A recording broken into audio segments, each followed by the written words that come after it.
Shalom, perkenalkan, nama saya Cindy Angel Sitompul, Prodi Manajemen Pendidikan Kristen dengan NIM 220104030. Di sini saya akan menceritakan tentang tokoh misionaris untuk memenuhi tugas mata kuliah misiologi saya yang diampu oleh Ibu Tiur Emilawati MPDK. Selamat menonton!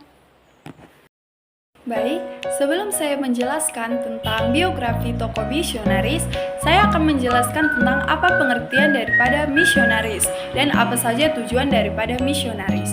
Nah, misionaris merupakan seorang yang mengkhususkan dirinya dalam panggilan untuk bermisi akan menjalani pelayanan misi tersebut dengan total. Mereka akan melayani secara khusus dalam panggilan misi, maka itulah yang disebut dengan misionaris. Misionaris adalah istilah yang banyak diasosiasikan oleh agama di dalam gereja. Para misionaris bertujuan untuk memberitakan ajaran Yesus Kristus kepada orang-orang di berbagai negara atau wilayah yang belum dikenal atau wilayah yang belum menerima agama Kristen. Nah, seorang misionaris biasanya berkeliling ke berbagai negara untuk menyebarkan ajaran agama mereka, termasuk negara yang membutuhkan bantuan akibat bencana.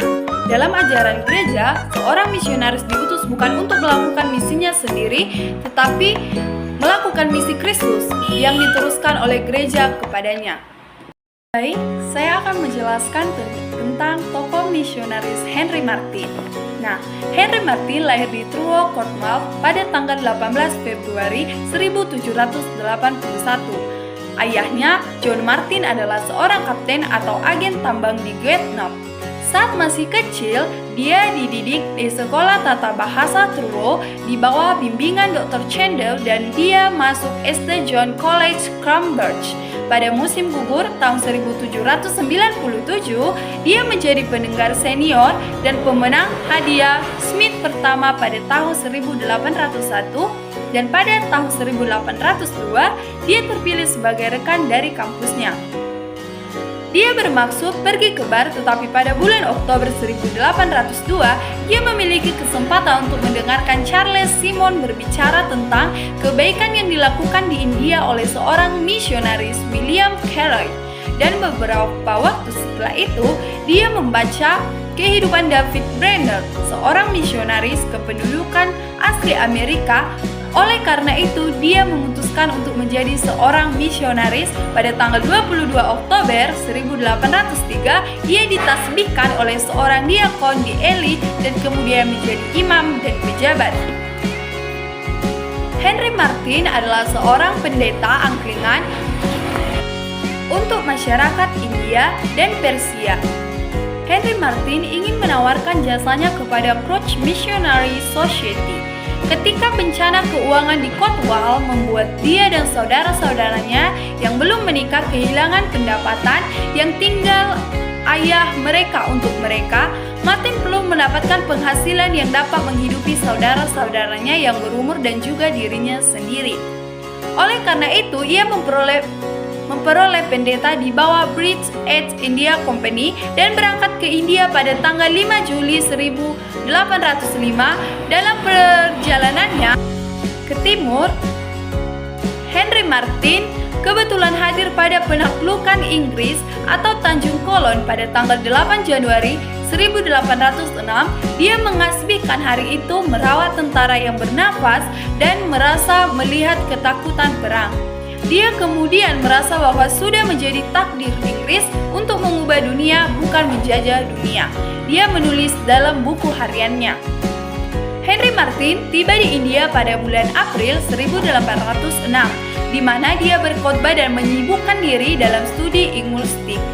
Dia juga menerjemahkan perjanjian perubahan bahasa, Mazmur, buku doa ke dalam bahasa setempat, dalam bahasa Persia dan ke dalam bahasa Urdu.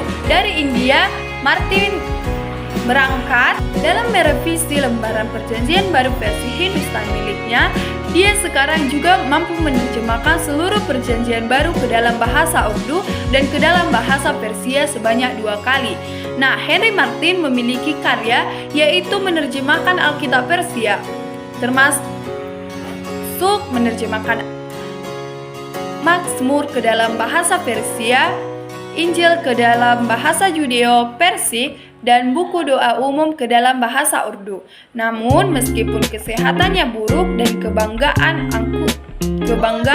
keangkuhan dan membuat marah pemimpinnya Musid Sabat, Henry Martin diperintahkan oleh para dokter untuk melakukan perjalanan laut. Dia mendapat izin untuk pergi ke Persia dan menandatangani perjanjian baru Persianya. Dari sana, dia ingin pergi ke Arab dan di sana membuat versi Arabnya. Pada tanggal 1 Oktober 810, setelah melihatnya, karyanya di Cambridge dihargai pada hari sebelum dengan pembukaan gereja. Dia berangkat ke Kalkuta dan di sana dia berlayar pada tanggal 7 Januari 1811 menuju Bombay. Dari Bombay dia berangkat ke Bushire, membawa surat dari Sir John Malcolm pada orang-orang yang berkedudukan di sana, juga di Shiraz dan Isfahan. Setelah menempuh perjalanan yang melelahkan dari pantai, dia sampai di Shiraz dan segera terlihat dari diskusi dengan para pihak yang berselisih dari semua kelas, Sufi Muslim Yahudi dan Muslim Yahudi, bahkan orang Amerika, semuanya ingin menguji kekuatan argumen mereka dengan orang Inggris. Pertama, pendeta yang mengunjungi mereka, dia selanjutnya melakukan perjalanan ke Tabriz untuk mencoba memberikan terjemahan perjanjian barunya yang terbukti tidak berhasil. Tuan George, duta terbesar Inggris untuk Syam, tidak dapat mengadakan pertemuan namun berhasil menyampaikan naskahnya. Namun pada saat itu Henry Martin terserang demam dan setelah pulih sementara harus mencari perubahan iklim. Dia berangkat ke Konstantinopel di mana dia bermaksud untuk kembali ke Inggris untuk mendapatkan kembali kekuatan dan merekrut bantuan untuk misi di India. Pada tanggal 12 September 1812 ia berangkat dengan 2 pelayan Armenia dan suatu hal yang aneh, Sungai Aras didorong dari satu tempat ke tempat lain oleh pengemudi Tatar.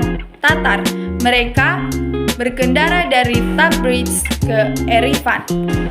Nah, mereka meninggalkan Erzurum meskipun wabah sedang berkecamuk di Tokat. Dia terpaksa berhenti di situ, tidak dapat melanjutkan perjalanannya. Nah, pada tanggal 16 Oktober 1812, Henry Martin meninggal dan dimakamkan secara Kristen oleh pendeta Armenia.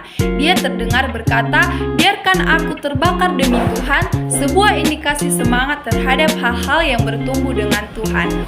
Nah, sekian yang bisa saya sampaikan tentang tokoh misionaris gereja yaitu Henry Martin. Terima kasih, Shalom.